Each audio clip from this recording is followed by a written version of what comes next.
Hello students, chapter third electricity. इस chapter में जो आज हम टॉपिक पढ़ने वाले हैं वो है heating effects of electric current and joules law of heating and the electric power. सबसे पहले हम बात करते हैं heating effect of electric current की। जब भी हम कोई कंडक्टर की बात करते हैं, मेटलिक कंडक्टर की, तो उसमें जो इलेक्ट्रॉन्स होते हैं वो फ्रीली मूव करते हैं एक स्थान से दूसरे स्थान पर, और वो जो रैंडम मोशन में मूव करते हैं उनकी एक पर्टिकुलर डायरेक्शन नहीं होती जब तक हम उसको वोल्टेज से कनेक्ट नहीं करते। ठीक है, तो वो क्या करते हैं, रैंडम डायरेक्शन में मूव करते रहते हैं। जब भी हम उसको एक सोर्स से कनेक्ट कर देते हैं, सोर्स में हम सेल यूज कर सकते हैं, बैटरी यूज करते हैं, तो जैसे ही हम सोर्स से कनेक्ट करते हैं तो वो बैटरी जो होती है वो क्या करती है, वर्क करती है उस कंडक्टर के ऊपर, और वहां पे जो इलेक्ट्रॉन्स होते हैं वो एक पर्टिकुलर डायरेक्शन में मूव करना स्टार्ट कर देते हैं।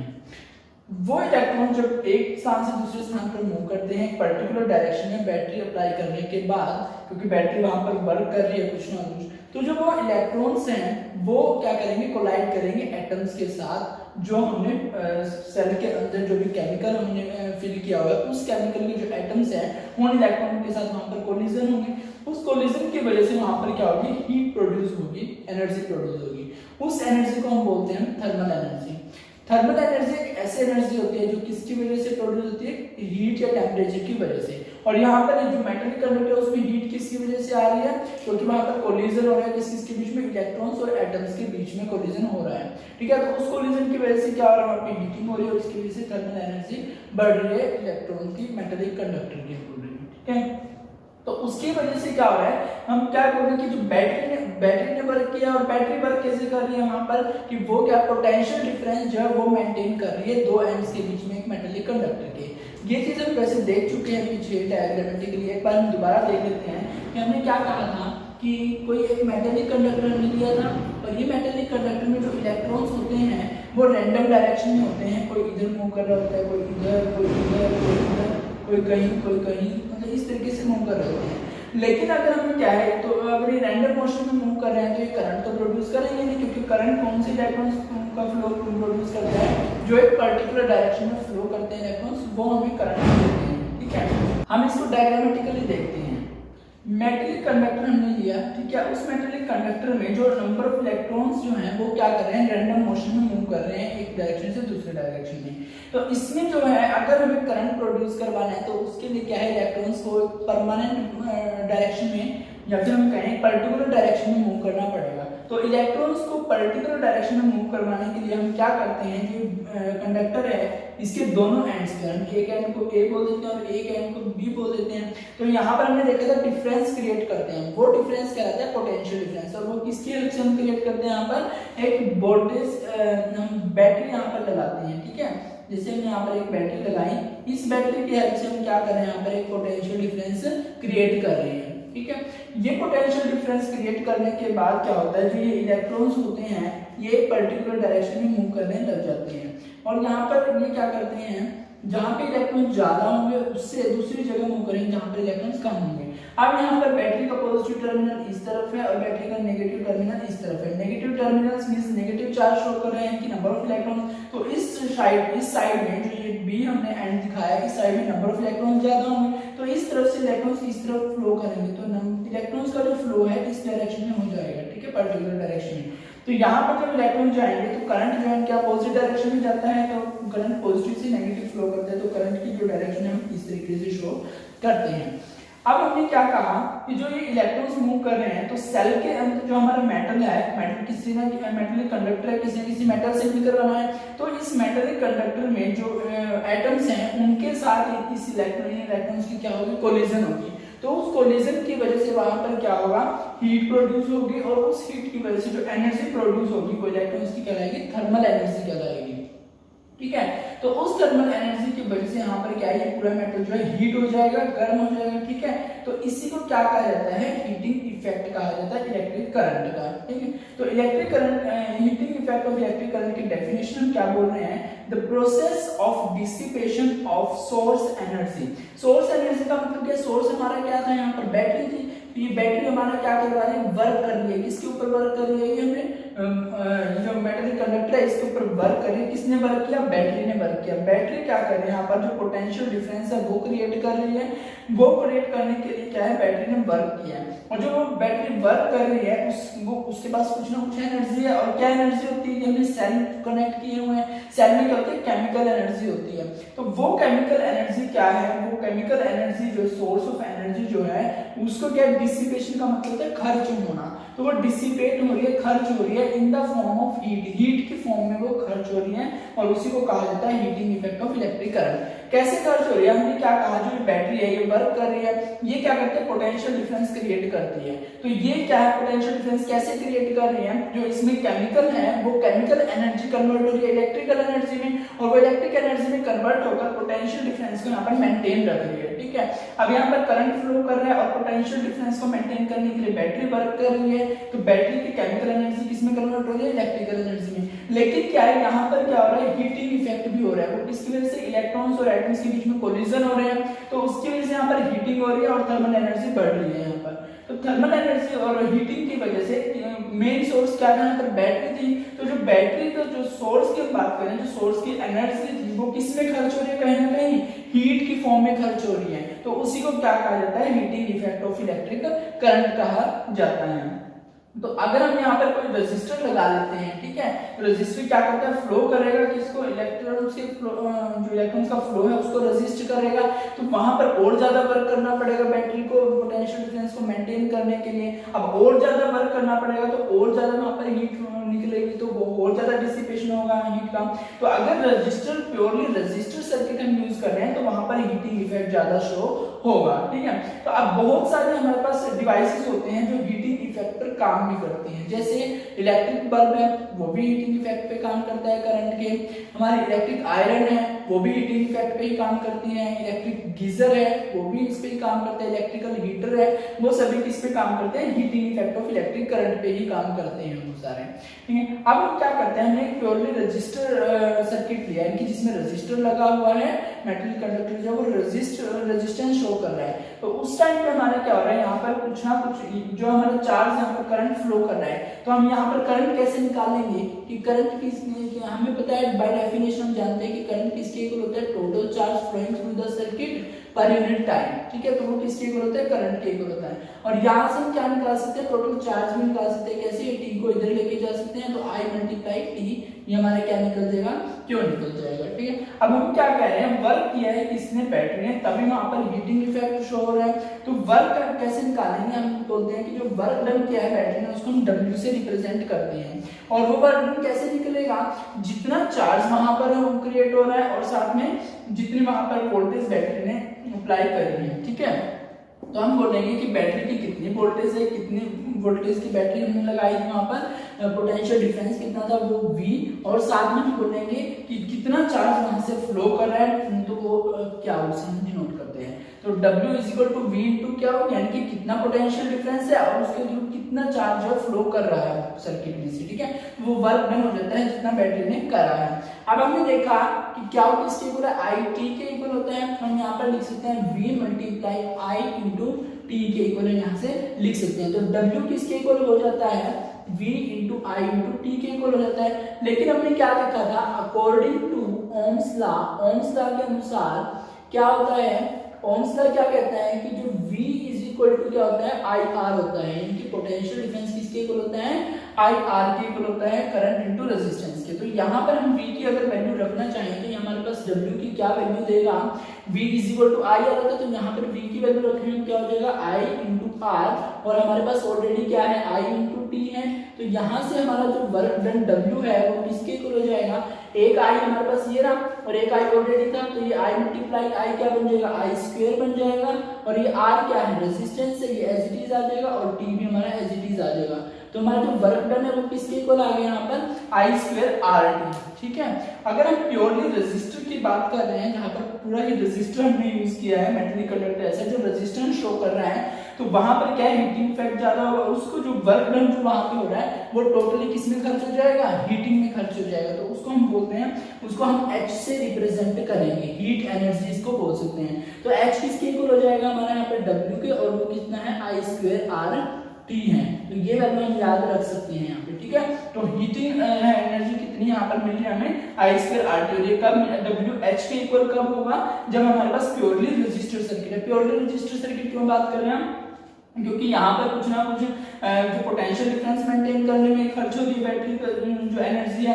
लेकिन अगर रजिस्टर की हम बात करें तो वहां पर फ्लो ऑफ इलेक्ट्रॉन्स का जो बहुत ज्यादा क्या होगा, अपोज होगा। तो उसकी वजह से वहां पर सारी एनर्जी हीट में कन्वर्ट हो जाएगी, तो उसको हीट एनर्जी बोलते हैं। तो हीट एनर्जी किसकी इक्वल है, आई स्क्वायर आर टी। इसके बाद हम देखते हैं जो जूल्स लॉ होता है वो क्या कहता है। जूल्स लॉ ऑफ हीटिंग के बारे में हम देखते हैं। हमने देखा heating effect of electric current, उसमें जो हमारा मैथमेटिकल एक्सप्रेशन आया वो क्या आया था कि H is equal to I square R T, ठीक है। ये किसके लिए आया था, प्योरली रेजिस्टर सर्किट के लिए आया था। जो H यहाँ पर क्या है, हीटिंग एनर्जी है, और ये वर्क की, क्योंकि हमने जो हमारी बैटरी थी, सोर्स था, उसने वर्क किया था और वो हीट में कन्वर्ट हो रहा था। तो जो वर्क है उसकी एसआई यूनिट क्या होती है, जूल होती है। तो जो यहाँ पे हीटिंग एनर्जी है इसकी एसआई यूनिट क्या होती है, जूल्स, ठीक है। तो जो जूल्स हैं उन्होंने एक साइंटिस्ट के नाम पर दी गई है यूनिट जूल्स। जूल्स ने क्या है, हीटिंग इफेक्ट का कुछ ला दिए। वो क्या कहते हैं कि जो जूल्स लॉ ऑफ हीटिंग है वो क्या स्टेट करता है कि कोई भी रजिस्टर सर्किट अगर हमारे पास है तो उस रजिस्टर सर्किट की अगर हम बात करें प्योरली रजिस्टर सर्किट की, तो उसमें जो है हीट जो होती है, जो हीट प्रोड्यूस हो रही है वो डायरेक्टली प्रोपोर्शनल होती है किसके, square of the current flowing through the resistor, ठीक है। तो जो हीट प्रोड्यूस होगी वो डायरेक्टली प्रोपोर्शनल होगी किसके, square of current passing through it. इसका मतलब क्या है, जो हीट प्रोड्यूस हो रही है H वो डायरेक्टली प्रोपोर्शनल होगी किसके, square of the current flowing through the circuit. ये फर्स्ट पॉइंट कह रहा है किसका, जूल्स लॉ ऑफ हीटिंग का। सेकंड पॉइंट क्या कहता है कि जो हीट प्रोड्यूस हो रही है वो डायरेक्टली प्रोपोर्शनल होती है किसके, रेजिस्टेंस के। मींस जो हीट जो भी प्रोड्यूस हो रही है इस रजिस्टर में से वो डायरेक्टली प्रोपोर्शनल होगी किसके, रेजिस्टेंस आर के प्रोपोर्शनल होगी, ठीक है। Directly proportional to time during which current flows, यानी कि जितने टाइम तक करंट फ्लो कर रहा है उस टाइम के भी क्या होगी, डायरेक्टली प्रोपोर्शनल होगी, ठीक है। तो यहां से हमें क्या मिलता है फाइनली कि जो हमारा H है वो डायरेक्टली प्रोपोर्शनल आता है किसके, आई स्क्वायर आर टी के। और हमें पता है इस प्रोपोर्शनल के साइन को हटाने के लिए कोई कांस्टेंट यूज करते हैं, वो कांस्टेंट यहाँ पर क्या है, 1 है।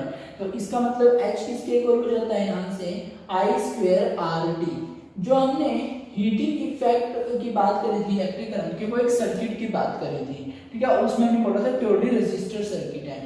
ये जो जूल्स लॉ ऑफ हीटिंग दिए गए हैं एक रेजिस्टेंस के लिए दिए गए हैं। अगर हम कोई रेजिस्टेंस यूज कर रहे हैं और उसमें से आई करंट फ्लो कर रहा है, रेजिस्टेंस का रजिस्टर का रेजिस्टेंस जो है आर है और टाइम जो है टी ले रहा है वो करंट फ्लो करने में, तो जो हीटिंग इफेक्ट वहां से हीट जो प्रोड्यूस होगी वो किस क्या होगी, डायरेक्टली प्रोपोर्शनल होगी करंट के स्क्वायर के, डायरेक्टली प्रोपोर्शनल होगी वैल्यू ऑफ रेजिस्टेंस के, और डायरेक्टली प्रोपोर्शनल होगी टाइम जितने में वो करंट फ्लो वहां से कर रहा है। तो H डायरेक्टली प्रोपोर्शनल हो जाएगा आई स्क्वायर आर टी के, और यहाँ से H इज इक्वल टू हो जाएगा आई स्क्वायर आर टी, क्योंकि जो कांस्टेंट और प्रोपोर्शनलिटी आएगा वो 1 के इक्वल होगा यहाँ से, ठीक है।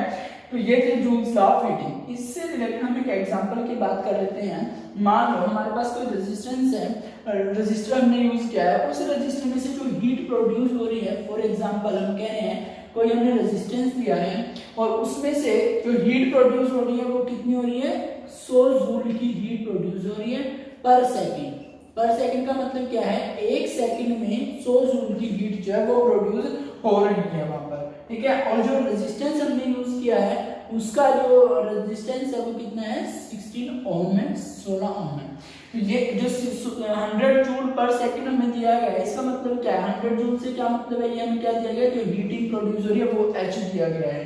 पर सेकंड का मतलब हमें क्या है, ये टाइम दिया गया है 1 सेकंड, और 16 ओम का मतलब क्या, हमें रेजिस्टेंस दिया गया है R। हमें निकालना क्या है, पोटेंशियल डिफरेंस, दैट इज हमें V कैलकुलेट वहां पर करना है। तो V कैसे कैलकुलेट करेंगे, हमें क्या फॉर्मूला पता है क्या, कि H इज इक्वल टू होता है आई स्क्वायर आर टी, ठीक है। इतना हमें पता है आई स्क्वायर आर टी होता है। लेकिन हमें ये भी पता है कि अगर हम आई आर इसको थोड़ा सा इस तरीके से लिखने की कोशिश करें कि H is equal to I R into में आई इंटू टी, ठीक है। तो ये आई आर किसके इक्वल होता है, ओम्स लॉ क्या कहता है, V is equal to I R होता है। तो इस आई आर की जगह हम क्या लिख सकते हैं, V लिख सकते हैं। तो आप आई आर को यहाँ से हटाकर क्या लिख सकते हो, V लिख सकते हो। अब हमें V निकालना है, H है हमारे पास, I भी है, T भी है। तो यहाँ से हम कैसे निकाल लेंगे, V इज इक्वल टू हो जाएगा H के डिवाइड में चला जाएगा I मल्टीप्लाई में T, ठीक है। H की वैल्यू कितनी दी है, 100 जूल दी है। I की वैल्यू कितनी है हमारे पास, करंट की वैल्यू, यहाँ पर हमें करंट की वैल्यू नहीं दे रखी है, हमें क्या क्या दिया गया है, H की वैल्यू दे रखी है, रेजिस्टेंस की वैल्यू दे रखी है और टाइम की वैल्यू दे रखी है। अगर हमारे पास I की वैल्यू नहीं है तो हम उसको भी कैलकुलेट यहाँ से करेंगे। I की वैल्यू कैसे कैलकुलेट करेंगे ये हमने देखना है। हमने यहाँ पर क्या कहा था, देखो I स्क्वायर RT था और एक I हमने लिख लिया, तो यहाँ पर R की वैल्यू भी लिखनी थी, ये हम भूल गए। यहाँ पर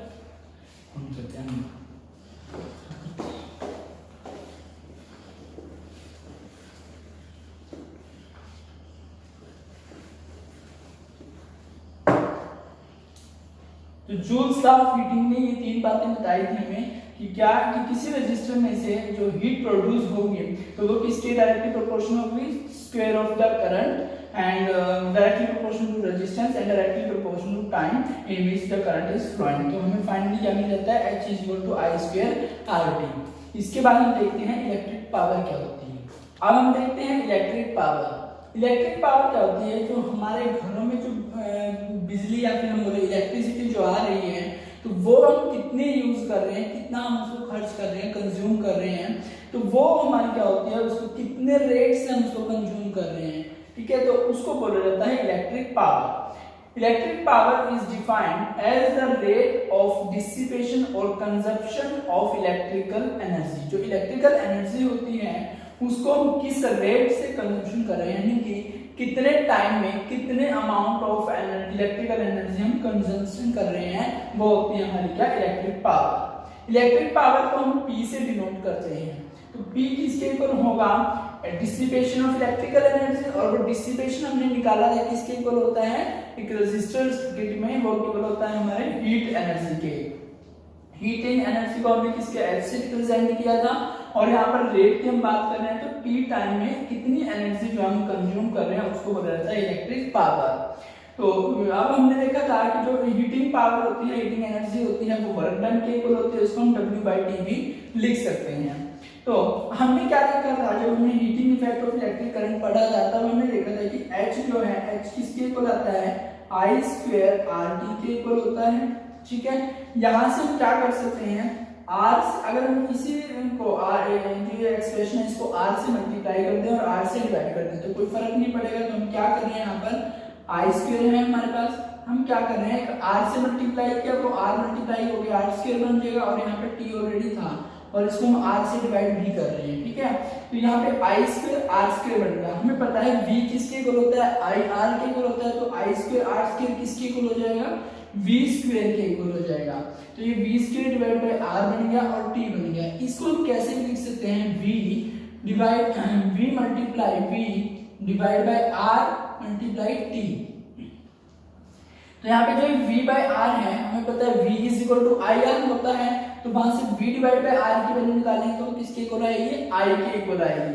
तो यानी कि हम यहाँ से H को किसके इक्वल भी लिख सकते हैं, V into I into T के इक्वल भी हम लिख सकते हैं।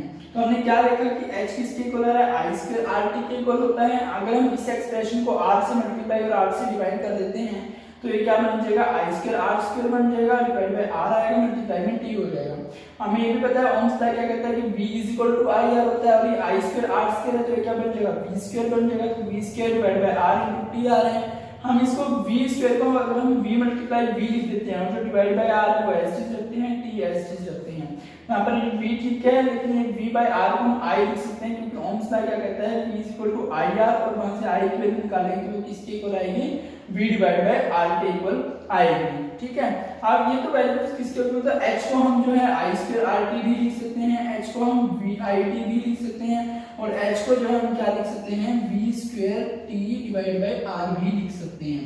तो ये हमारे एच को हम इस अलग अलग फॉर्म में हम रिप्रेजेंट कर सकते हैं, मैथमेटिकल एक्सप्रेशन ये तीन दे सकते हैं हम।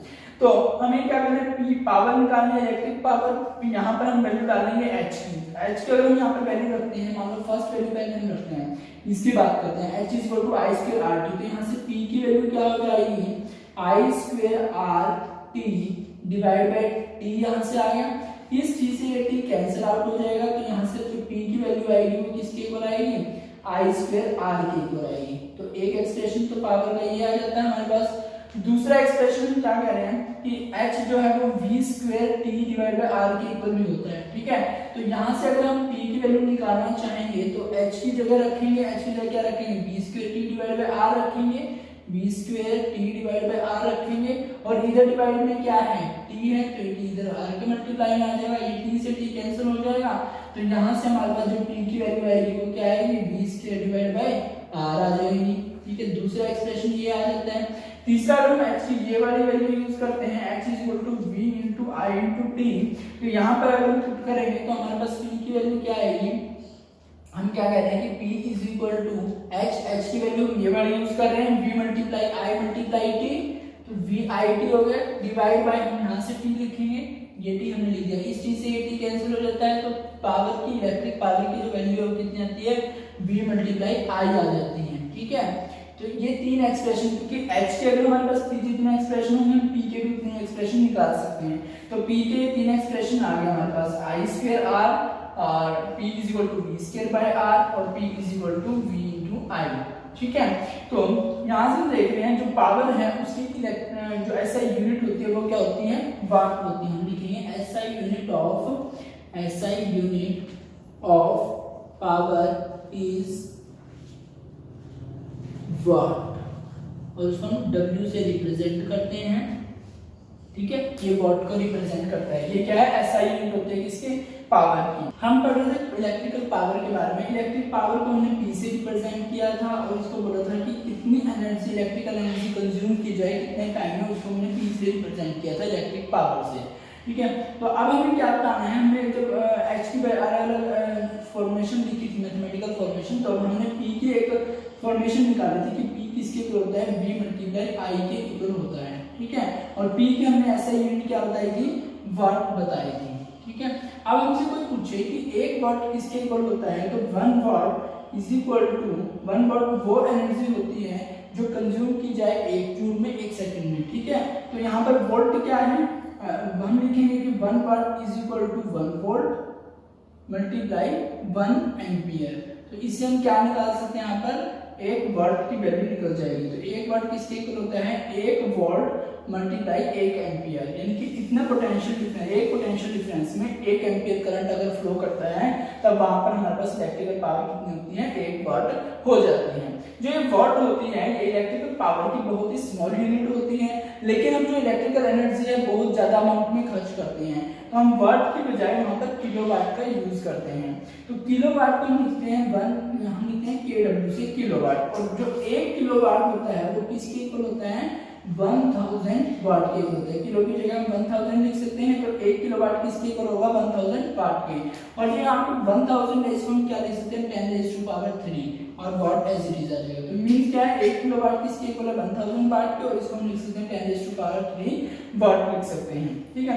लेकिन जो क्या है, हम जो हमारे जो board of trade units trade है, वो जो हमारी इलेक्ट्रिकल एनर्जी कंज्यूम होती है लार्ज स्केल पर कमर्शियली, वो क्या है, रिप्रेजेंट करते हैं इसको यूनिट की टर्म में। हम ऐसे बोलते हैं कि कितने यूनिट एनर्जी खर्च हुई है, इलेक्ट्रिकल एनर्जी कितने यूनिट में खर्च हुई है, 2 यूनिट, 3 यूनिट, 4 यूनिट, वो यूनिट की टर्म में रिप्रेजेंट करते हैं। जब हमारा इलेक्ट्रिकल बिल आता है ना हमारे घर में, तो वहां पर अगर हम उस बिल को देखते हैं तो वहां पे यूनिट की टर्म में लिखा होता है कि इतने यूनिट आपने जो है इलेक्ट्रिकल पावर जो है वो खर्च की है, कंजम्पशन की है। तो जो वो यूनिट होती है उसको हम देख लेते हैं क्या होती है। अगर हम बात करें कि 1 यूनिट किसके इक्वल होगी, इलेक्ट्रिकल जो 1 यूनिट होती है वो किसके इक्वल होती है, वो इक्वल होती है पावर इनटू टाइम। हम क्या देखते हैं कि कितनी पावर है, ठीक है, और कितने टाइम हमने खर्च किए हैं। इलेक्ट्रिकल पावर और कितने टाइम हमने खर्च की है वो, ठीक है। तो यहाँ पे अगर हमें एक यूनिट निकालना होता है, जो हम पावर यूज कर रहे हैं, ये पावर हमारी होती है 1 किलोवाट। अगर हम एक यूनिट की बात कर रहे हैं तो पावर कितनी यूज करेंगे हम 1 किलोवाट, और टाइम कितना यूज करेंगे 1 आवर, क्योंकि अगर हम बड़ी यूनिट की बात कर रहे हैं तो पावर की भी बड़ी यूनिट लेनी है और टाइम की भी बड़ी यूनिट लेनी है, ठीक है। तो 1 यूनिट इलेक्ट्रिकल एनर्जी जो खर्च हो रही है वो कितने पावर 1 किलोवाट, और टाइम कितना ले रहे हैं 1 आवर, 1 घंटे में, ठीक है। तो अब यहाँ से आप देखो 1 किलोवाट को हम क्या लिख सकते हैं 1000 वाट लिख सकते हैं, ठीक है। और आवर को हम क्या लिख सकते हैं 3600 सेकंड लिख सकते हैं, ठीक है। और ये जो 1000 वाट है इसको हम 10 रेज़ टू पावर क्या लिख सकते हैं 3 लिख सकते हैं वाट, इनटू इसको हम लिख सकते हैं 36 इंटू 10 रेज़ टू पावर 2, ये सेकंड लिख सकते हैं, ठीक है। यहाँ से जो 10 रेज़ टू पावर 3 है plus 10 into 10 raise to power 2 है, क्या हो जाएगा 10 रेज़ टू 5 हो जाएगा, यानी 36 मल्टीप्लाई 10 रेज़ टू पावर 5 हो जाता है, और यहाँ पे बचता है हमारे पास वाट सेकंड। और जो ये वाट सेकंड है इसके ये किसके बराबर होता है वाट सेकंड जूल के बराबर होता है। तो यहाँ से हमारा कन्वर्ट हो जाता है 36 into 10 raise to power 5 joule के, ठीक है। तो हमने जो है एक यूनिट को किसके इक्वल देखा 1 किलोवाट आवर में रिप्रेजेंट करते हैं, या फिर अगर जूल में रिप्रेजेंट कर रहे हैं तो हम इस तरीके से रिप्रेजेंट करेंगे। आप इसको लिख सकते हो 3.6 इंटू 10 रेज़ टू पावर 6 भी लिख सकते हो, क्यों, क्योंकि हमने 10 से मल्टीप्लाई कर दिया, 10 से डिवाइड कर दिया, जिस 10 से मल्टीप्लाई किया वो इस पावर के साथ ऐड होकर 6 बन जाता है, और जिसको डिवाइड किया था वो 3.6 बना देता है। जो ये 10 रेज़ टू पावर 6 यहाँ पर है इसको हम लिख सकते हैं मेगा, तो इसको हम लिखेंगे 3.6 मेगा को कैपिटल एम से रिप्रेजेंट करेंगे, और जूल। तो जो 1 यूनिट हमारा 1 यूनिट किसके इक्वल आ जाता है 1 यूनिट हमारे पास आ जाता है 3.6 मेगा जूल के इक्वल आ जाता है। तो ये हमने देख लिया कि हमारे घरों में जो इलेक्ट्रिकल बिल आते हैं तो उनमें जो यूनिट लिखी होती है कि 1 यूनिट है 2 यूनिट है 3 यूनिट, उसका क्या मतलब होता है, वो कैसे रिप्रेजेंट करते हैं किलोवाट आवर में होती है वो, ठीक है। और अगर उसको जूल में रिप्रेजेंट करना तो हम इस तरीके से रिप्रेजेंट कर सकते हैं। बाकी न्यूमेरिकल जो है वो नेक्स्ट लेक्चर में करेंगे इसके। कोई भी प्रॉब्लम आपको हो तो आप कमेंट सेक्शन में पूछ सकते हैं। Thank you.